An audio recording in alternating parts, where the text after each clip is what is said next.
जी, सबसे पहले आपको good morning and good morning to everyone. Reliance पे आप जैसे आपने कहा बहुत सारी ब्रोकरेज रिपोर्ट्स आई है, तो समझ लेते हैं कि क्या रहे हैं आखिर ब्रोकरेजेस। लेकिन सबसे पहले देखिए आपकी स्क्रीन पर सभी पॉजिटिव है रिलायंस को लेकर लंबी अवधि के नज़रिए से।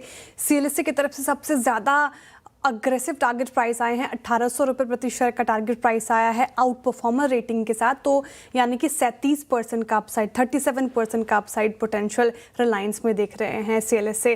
अच्छा, सभी ब्रोकरेजेस काफ़ी पॉजिटिव है और सभी ने कहा कि जियो प्लेटफॉर्म्स ने अब डीआरएचपी दाखिल कर दिया है और आईपीओ 2026 के अंत तक आने की संभावनाएं हैं। नोमुरा ने जियो प्लेटफॉर्म्स की वैल्यूएशन 117 से 127 बिलियन डॉलर रखी है और ऐसा सीएलएसए कह रहे हैं कि अब एआई अगर आप देखें तो अब रिलायंस की सभी बिजनेस का कोर कैपेबिलिटी बन चुका है।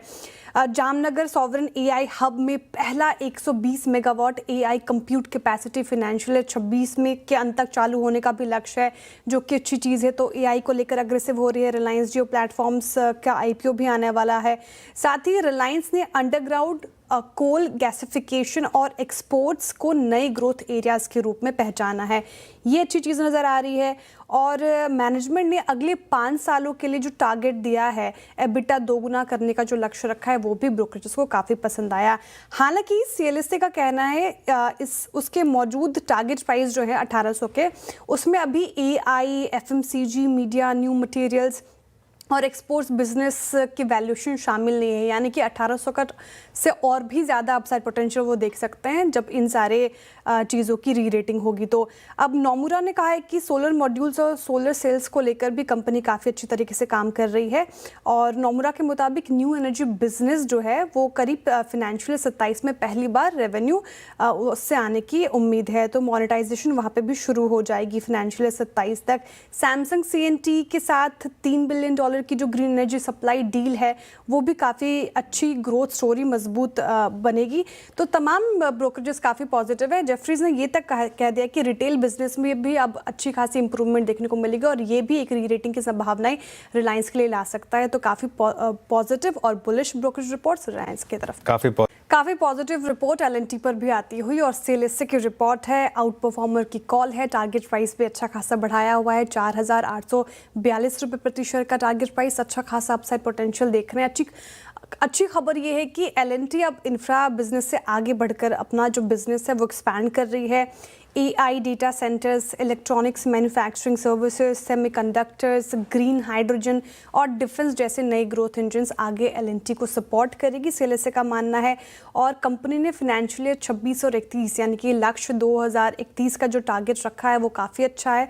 उसके दौरान इन नए बिजनेस को एक्सपैंड करने के लिए $4 बिलियन करीब 3.5 लाख करोड़ के आसपास कैपेक्स की प्लानिंग है।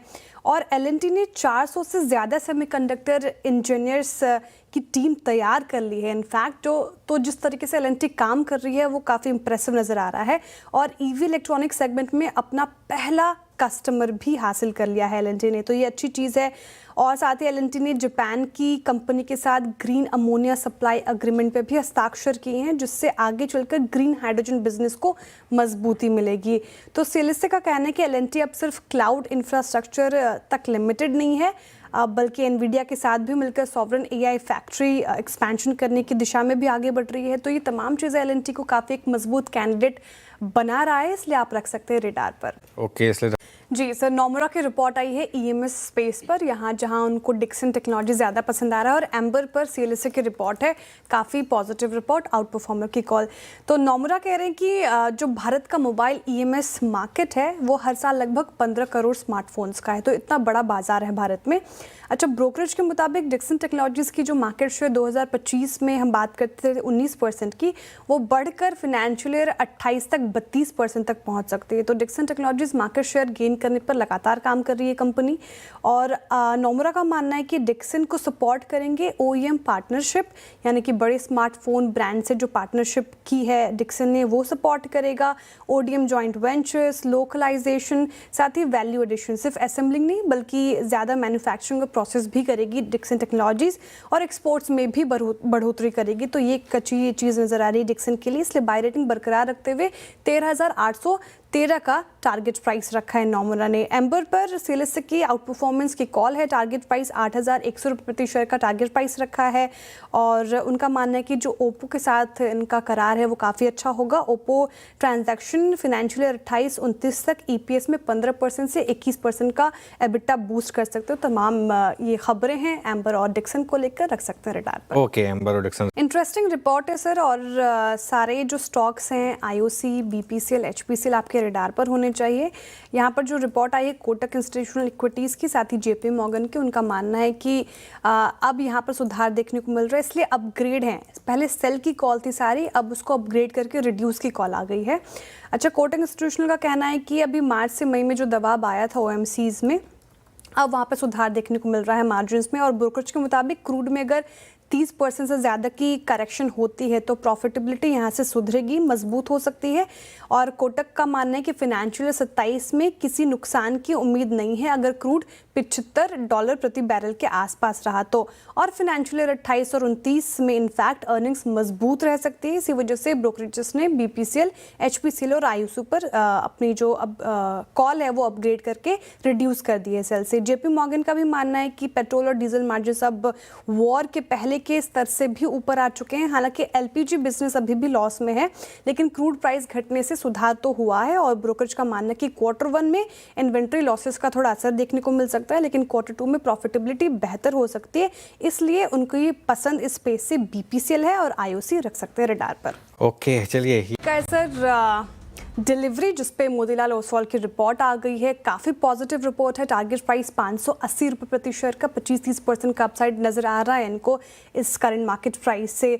बाय की रेटिंग बरकरार है। उनका मानना है कि डिलीवरी आगे चलकर काफ़ी अच्छा परफॉर्म कर सकता है, क्योंकि Q4 में अगर आप देखें तो कंपनी के जो एक्सप्रेस शिपमेंट वॉल्यूम थी वो साल दर साल 73% बढ़ी थी। और इसमें बड़ा कंट्रीब्यूशन रहा ई-कॉम एक्सप्रेस के एक्विजिशन का। अब मोतीलाल कह रहे हैं कि आगे भी मजबूती रहेगी, क्योंकि कंज्यूमर डिमांड काफ़ी अच्छी बनी हुई है, लॉजिस्टिक्स आउटसोर्सिंग काफ़ी अच्छी है कंपनी की, और ई कॉमर्स की जो रफ्तार है वो काफ़ी तेज़ बनी हुई है। कॉस्ट कंट्रोल कर रही है कंपनी, बढ़ते वॉल्यूम्स के बीच मार्जिन्स मजबूत बने हुए हैं। और साथ ही पार्ट ट्रक लोड बिजनेस का एबिटा जो Q1 फाइनेंशियल 24 में नेगेटिव था 8.5%, वो अब पॉजिटिव हो गया Q4 में 13.5% के करीब। प्राइसिंग डिसिप्लिन अच्छी बनी हुई है, कस्टमर मिक्स अच्छा है, तो प्रॉफिटेबिलिटी में लगातार सुधार होगा, इसलिए डिलीवरी रखे रडार पर। ओके, चलिए।